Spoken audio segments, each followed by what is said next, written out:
Assalamualaikum warahmatullahi wabarakatuh. Perkenalkan, nama saya Zikra Amalia dari kelas 10 TLM. Saya akan menjelaskan tentang langkah kerja dalam menggunakan atau mengoperasikan mikroskop lensa 100 kali.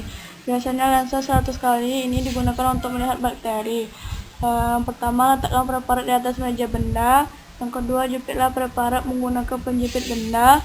Yang ketiga, untuk menggunakan lensa 100 kali, teteskan minyak emulsi kesediaan. Ataulah diafragmanya dengan cara membuka sedikit pada posisi angka 100 kali. Lalu kondensernya diatur menggunakan revolver ke arah lensa sampai 100 kali. Lalu paskan benda yang akan diamati dengan cahaya. Naikkan meja benda sampai mentak ke atas. Amatilah menggunakan mata. Turunkan meja menggunakan voltmeter secara perlahan sampai objek yang diamati itu terlihat.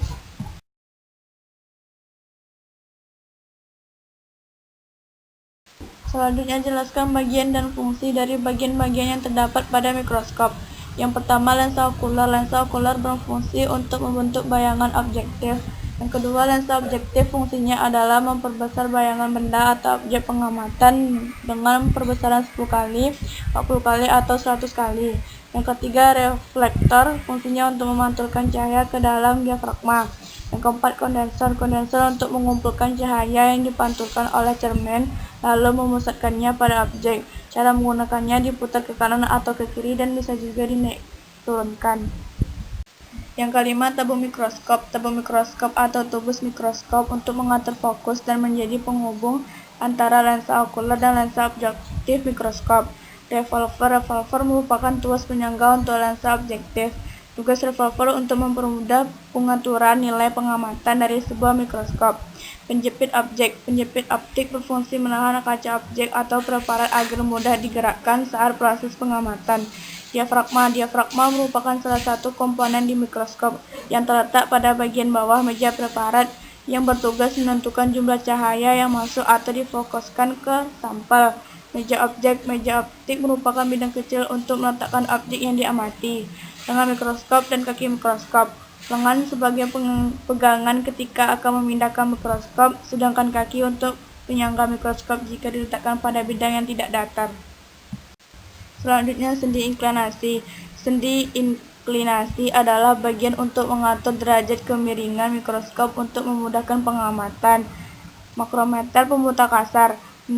Fungsinya untuk menaik turunkan tabung mikroskop secara cepat untuk mengatur objek secara kasar atau cepat. Mikrometer pemutar halus. Fungsinya menaik turunkan mikroskop secara lambat.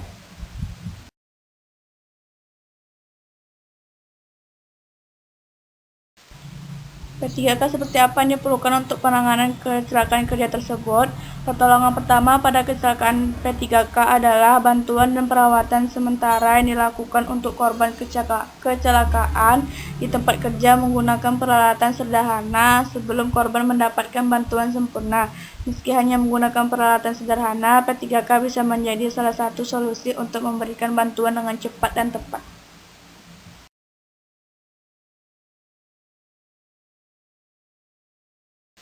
Jelaskan sistem pernafasan manusia dan gangguan yang terjadi pada sistem pernafasan ketika sering menghirup zat-zat kimia.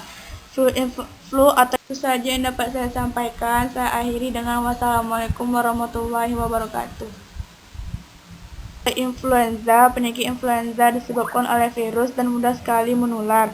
Faringitis. Keluhan utama pada penyakit ini adalah nyeri tenggorokan, laringitis, asma, bronkitis, emfisema, pneumonia, kanker paru-paru.